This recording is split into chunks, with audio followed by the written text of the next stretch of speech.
Come and see what everyone's talking about.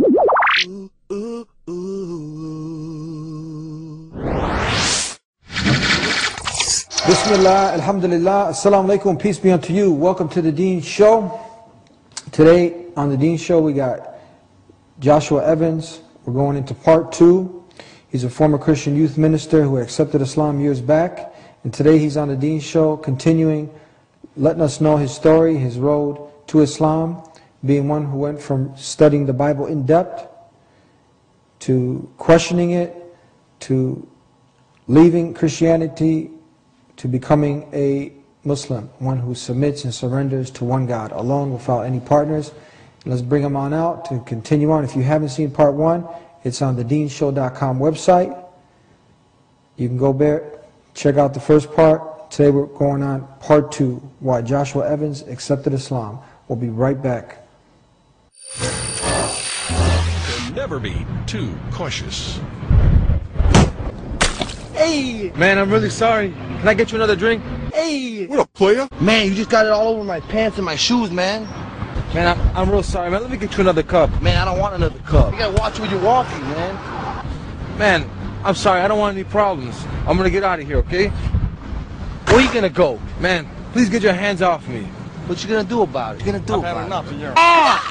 Let's go, man. Dude, man. Yeah, I'm cool, dude, man. Let go of my arm, man. Yeah, I got you, man. Let's... Ah! I've had enough of your... Oh!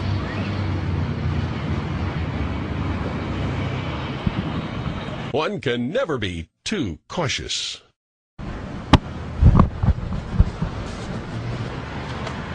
Hey, man, where'd you learn that? I trained jiu-jitsu. You got time? I'll show you. Come on. Come and see what everyone's talking about.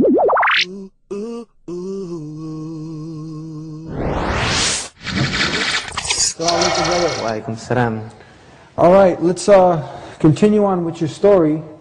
You left off talking about questioning and the Bible, finding out certain things that didn't make sense, some of the greatest messengers that God had sent to humanity, their character, one, Noah in particular, being called a drunk, Lot being molested by his daughters, or what was it? Yeah, Lot being molested. Things that didn't make sense, because these are supposed to be our examples, people we're supposed to follow and emulate.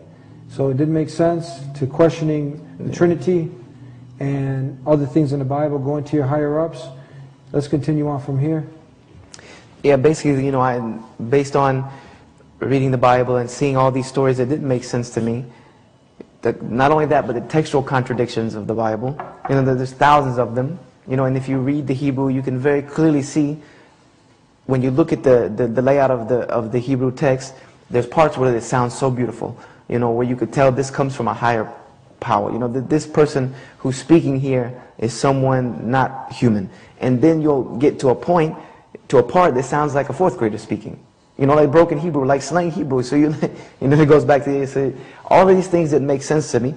So, you know, in the contradiction between what Jesus taught and Paul taught. So I left Christianity and decided that I was going to take a search and find out the right religion. Because I knew there had to be one. God had to have a direction that He wanted me to live my life. I mean, He did not just place me on this earth, because I never lost my faith in God, for sure, because I could just look at the world around me and know that there was a God. This stuff didn't just happen. You know, I never believed in the Darwinian theory, all of that coming up. That stuff made no... I was way not believing in that. So I started studying every religion. I studied Buddhism. Well, I went back to Judaism first to see if they got it right, but then I realized what Jesus said about them, that they were too caught up in the law, that there was 2 factions of Judaism. Ones that were so caught up in the law that they left no room for spirituality. There was no room for the spirit to grow. Then there was those that were so caught up in spirituality that they left no, you know, they would cross all bounds. So there was no, you know, common ground between them. So I went on to study Buddhism, and because I was studying Jeet Kune Do and Kung Fu at the time, and you know, I started studying some Taoism, Confucianism, all the Eastern religions. Then I studied Hinduism, and even studied some Wiccan For those who may be familiar with Wiccan, it's like, witchcraft type of religion. You were just all over the I place. studied everything I could get my hands on. Mormonism, if I could read, if it was an ism or religion, or I would read it. That's kind of odd because today many people are caught up into materialism, but you were searching for a deeper spiritual connection. At this point in life. Yeah. At this point in life. And I don't want to rule Islam out. I don't want to rule Islam out because I did get a book about Islam in the public library.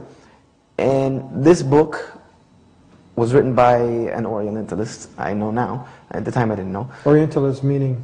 Meaning the Eastern scholars, like of Europe, that wrote books Against Islam. They're very derogatory about Islam. They gained knowledge of Islam, they got degrees in Islam in order to use that to bash Islam. So they sound like they know what they're talking about, but then they throw in their own, mix of it. And this book spoke so bad about Muslims, said that they worshipped a moon god and some box in the desert, and that Allah was some weird god, and that Muslims basically were people who were so backwards, they were barbarians, and oh yeah, that other thing, that they kill everyone that's not Muslim at any time, any place, anywhere they can find them. So needless to say, I closed that book, put it back, thanks but no thanks, across Islam off the list. So after not being able to find the truth at 17, became very frustrated. I became angry at God.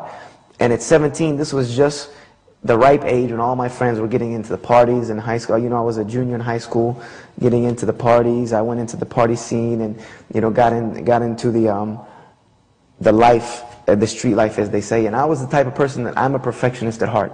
Whatever I try to do it better than anybody else. When I was a Christian, I was going to be the best Christian I could be. When I started studying these other religions, if I wanted to become a Buddhist, I was going to become the best Buddhist I could be. So if I decided that I wanted to live the street life, for sure nobody was going to beat me at that.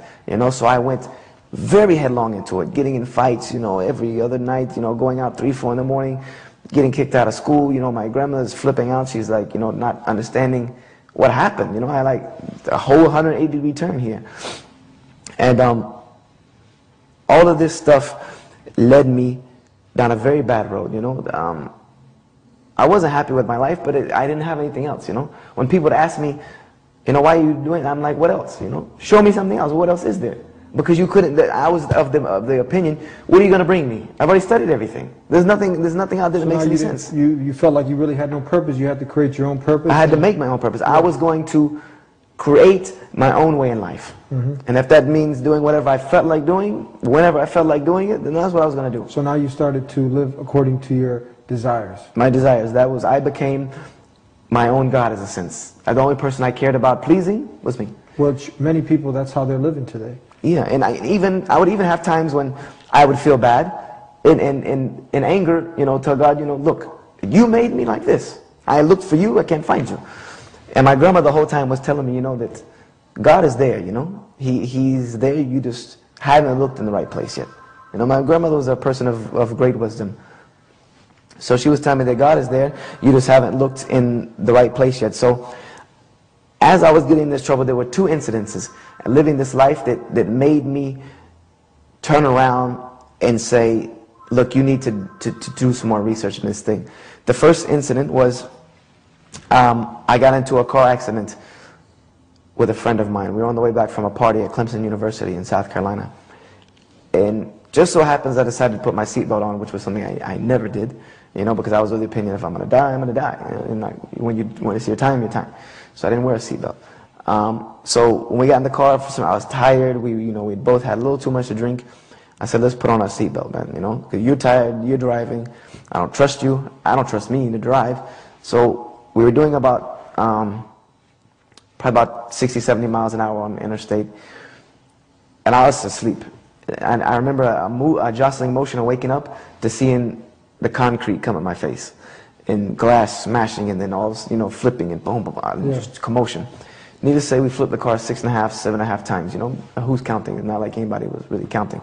But the car was broken in half. One side of the car ended up on one side of the road, on the highway, another half ended up on the other side of the highway. And I was okay, I was conscious, and the only injury I had was I had a piece of glass stuck in my arm, and my friend had 2 broken legs. So I pulled my friend out of the car, because I'm thinking to myself, this car road flips, you watch movies, it's going to blow up. So let's get out of the car. I pulled him out of the car, drug him to the side of the road. It just so happens that a state trooper was going the opposite way and saw the car just explode on the street. He came back and saw me standing, and he came up to me, running to me, and I guess he didn't notice that I didn't have a car like parked on the street. He thought I was a bystander. He came and ran to me and said, "Did you see what happened?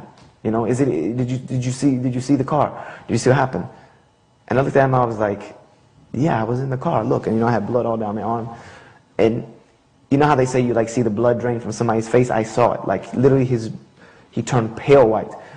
And he looked at me and he said, "You gotta be kidding me."